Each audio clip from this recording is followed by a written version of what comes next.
your life work.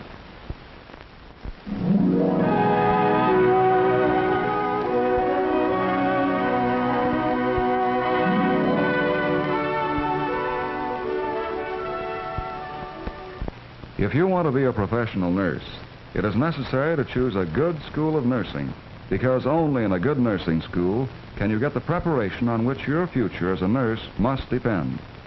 You first should be a high school graduate, and although the requirements of individual nursing schools vary, in general, it is well to take the college preparatory program offered by the high school. In nursing, as in every other field, the more educational and cultural background you bring to your work, the farther you probably will go. In planning your career, write to the State Board of Nurse Examiners in the state in which you wish to obtain your nursing education for a list of schools of nursing which meet requirements set by law in that state. A growing number of schools of nursing are connected with universities. The largest number are owned and operated by hospitals. Their course of instruction usually covers a period of 3 years and leads to the nursing diploma.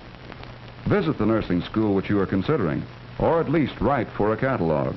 Get definite information about the size, preparation, and experience of the school faculty.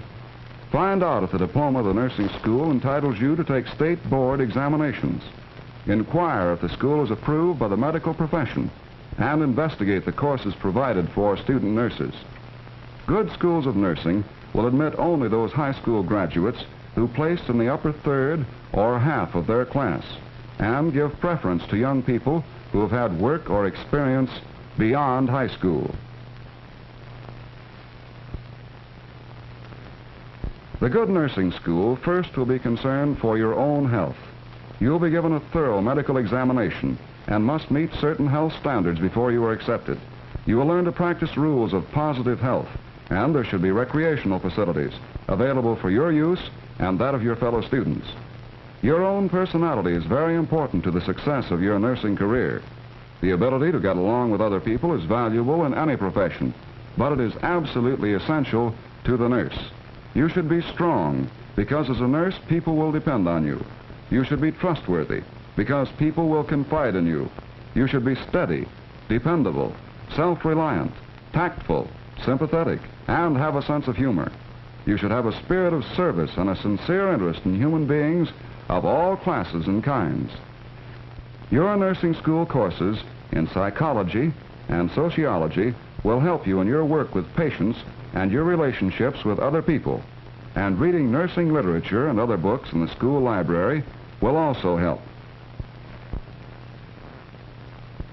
In all good schools of nursing, courses in biology, bacteriology, and chemistry are provided, and it will be very helpful for you to have some background in the science subjects before you enter nursing school.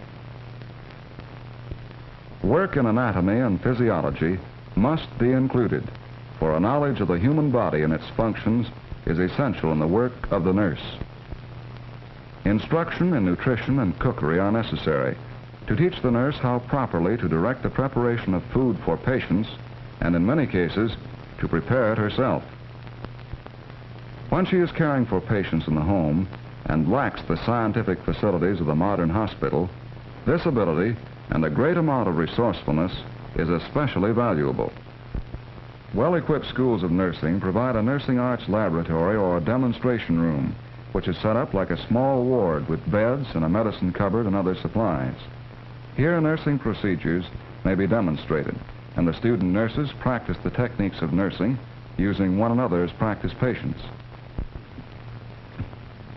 The care of communicable diseases requires special techniques which the nurse must master for her own welfare as well as for that of the patients. Such techniques are based upon absolute cleanliness and the use of disinfectants. The majority of nursing schools have an arrangement whereby the student nurse receives her room and board, and in some cases other items such as laundry, in return for service given in care of patients under the direction of supervisors. The better schools give valuable instruction during the hours of practice on the wards, including conferences, bedside clinics, and individual assistance from the instructors.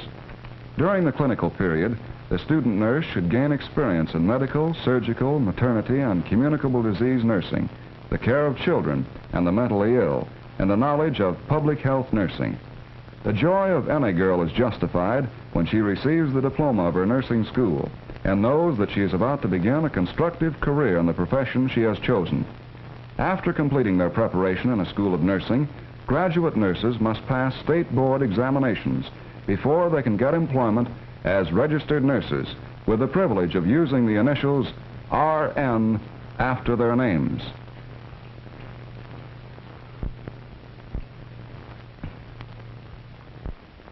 Private duty nurses may be called by a doctor or by some member of the family to give special nursing care to someone who is sick either in the hospital or in the home.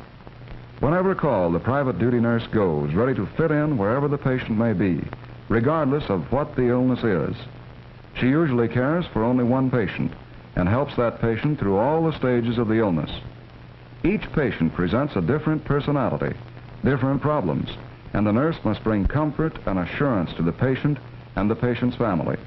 And it is also important that she teach them to guard against future illness. The private duty nurse gains wide experience in different kinds of illness and has a chance to make many friends.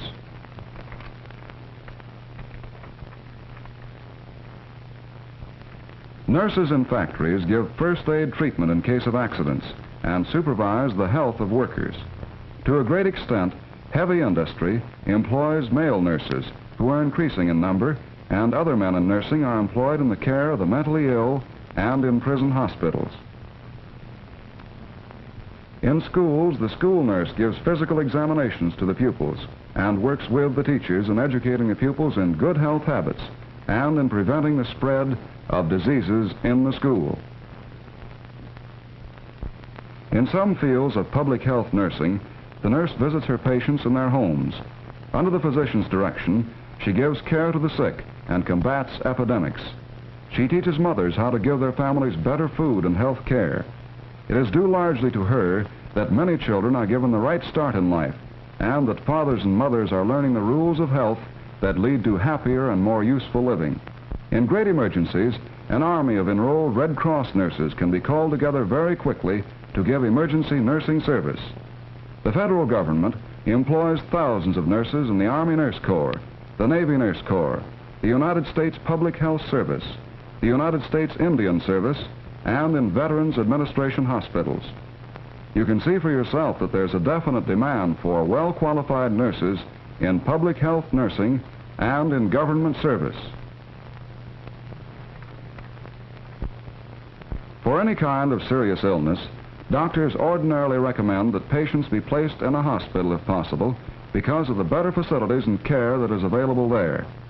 Staff nurses guard and care for the sick on the wards, both day and night, and also give care to people who periodically come to the outpatient department for treatment. The nurses take temperature and pulse, give medicine and special treatments as prescribed by the doctor, and do everything possible for the comfort and speedy recovery of the patient. To the doctor, they report the patient's condition and have ready for him the solutions and dressings which he may need. Nurses in the operating rooms prepare the operating table, sterilize the instruments, and lay them out in proper position and order.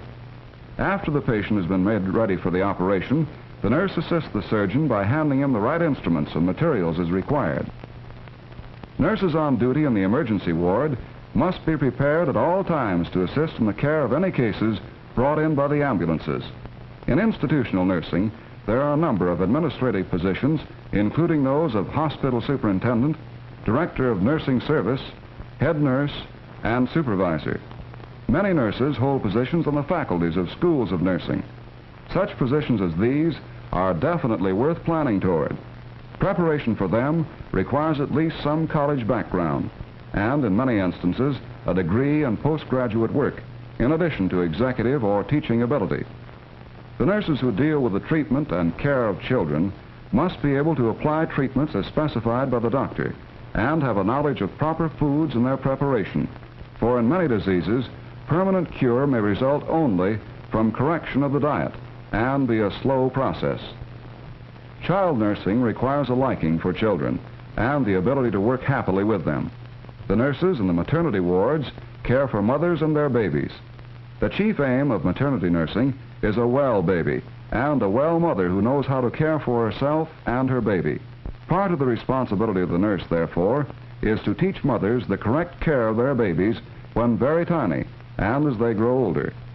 If you really want to be a nurse, do your best work at all times, both in your preparation and in actual service. In this way will you gain the knowledge, vision, and understanding necessary to make your life as a nurse a successful and happy one.